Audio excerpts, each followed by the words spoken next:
नमस्कार मैत्रिणींनो, शुभांगी रेसिपीजमध्ये आपले सर्वांचे स्वागत। आज आपण बनवणार आहे गुळ मखाना।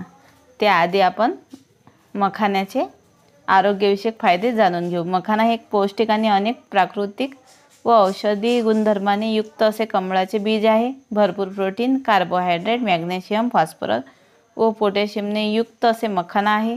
मखाना हे हृदय व किडनीला हेल्दी ठेवतात। मधुमेहावर जर तुम्ही रोज 4 मखाने सकाळी रिकाम्या पोटी खाल्ले तर डायबिटीज कमी होते।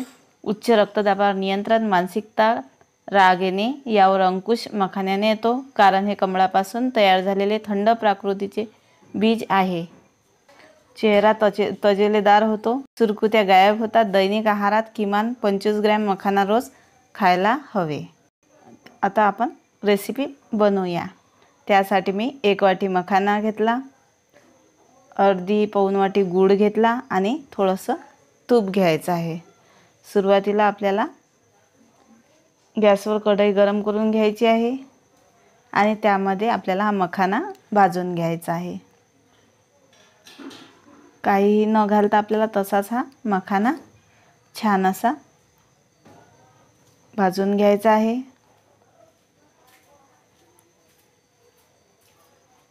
थोडासा त्याचा कलर बदलेपर्यंत आपल्याला तो भाजायचा आहे। आपला भाजून तयार झाला आहे। 1 चम्मच मी आता कढईमध्ये तूप घातले आहे। त्यावर आपल्याला हा गूळ टाकायचा आहे। गूळ छान हा आपण असा परतून घेऊ। तो मेल्ट होईपर्यंत आपल्याला तो चांगला परतून घ्यायचा आहे। यामध्ये आपल्याला पाणी घालायची गरज नाही, तसाच हा वितळू द्यायचा आहे।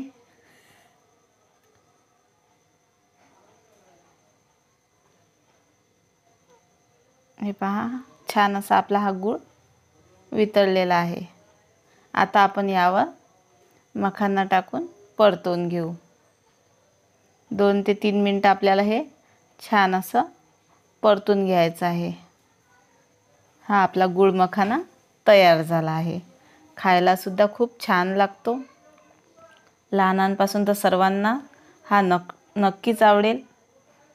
मधल्या वेळेत, कमी भुकेच्या वेळेत हा मखाना आपण खाऊ शकतो। लहान मुलांसाठी देखील हा पौष्टिक आहे।